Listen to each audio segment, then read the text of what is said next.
tous. Marie-France, en me demandant d'intervenir ce soir pour retracer le film de ton parcours professionnel, je me suis demandé qui allait prendre la parole. L'adjoint directeur diocésain représentant André Verrier, directeur diocésain, indisponible en ce moment en raison de la conjoncture de fin d'année, ou le complice des situations partagées lors de nos croisements professionnels depuis 1976. C'est à toi de choisir, et puis ça peut être aussi les deux. Je vois la lumière rouge qui s'allume. Silence, on tourne. Plan large. Entrer dans le monde professionnel par la porte de l'enseignement catholique. Par ce choix, tu ne pouvais pas imaginer tout ce que tu y as puisé, tout ce que tu y as semé. Scène 1. Feedback. Tu nous es venu du diocèse de Cambrai après un premier poste tenu une année en l'école de la Sainte Famille à Rheims, en maternelle. Et tu arrives en 1976 sur le diocèse de Lille, enseignante, toujours en maternelle, en l'école Notre-Dame de Villeneuve-d'Ascq. Scène 2. Être appelé à travailler ensemble. C'est ici que commence notre première rencontre professionnelle, car j'acceptais en cette même année la direction de l'école voisine, Géminées, avec l'école Notre-Dame. Nous étions appelés à nous retrouver maintes fois.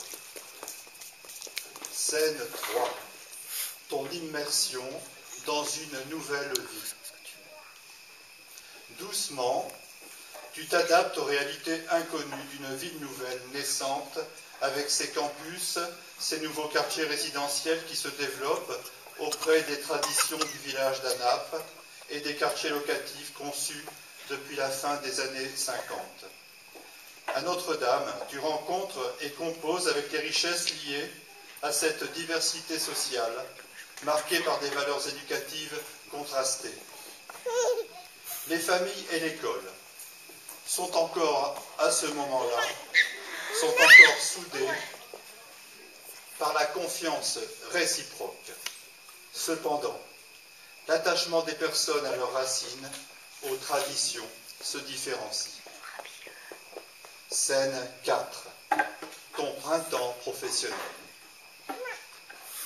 Tu montes des projets, tu t'interroges, tu composes avec et par la diversité des points de vue des personnes qui constituent la communauté éducative. En un mot, tu t'épanouis. Scène 5.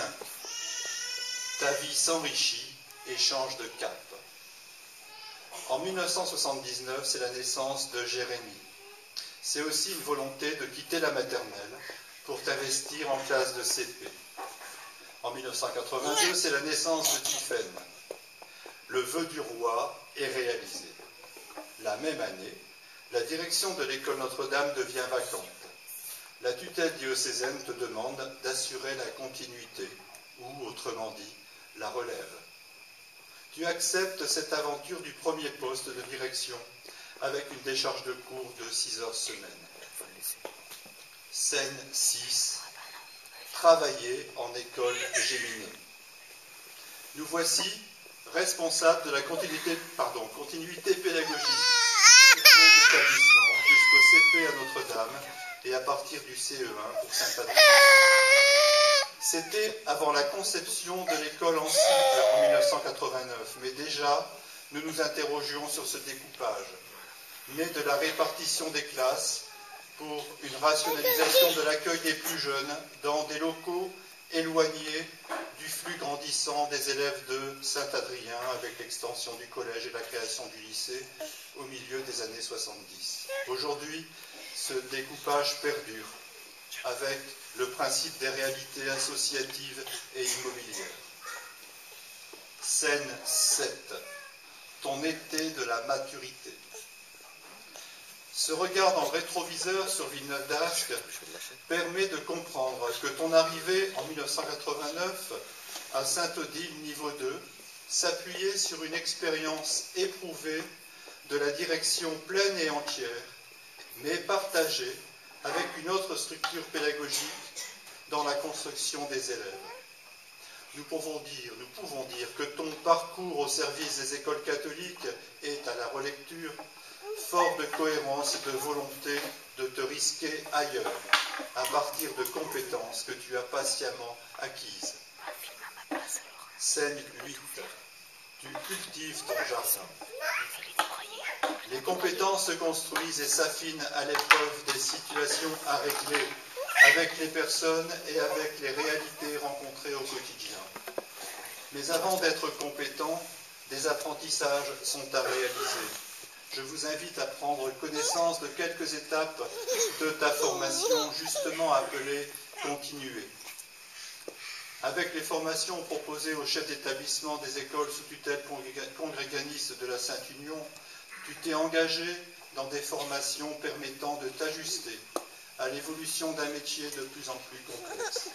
En 1983 jusqu'à cette année, tu t'es régulièrement engagé dans des stages de direction, de formation au suivi des stagiaires, d'évaluation des élèves, de pédagogie, d'enseignement spécialisé, de langue vivante, de culture des religions, de communication interculturelle et d'évaluation des compétences, sans compter ce que je n'ai pas recensé.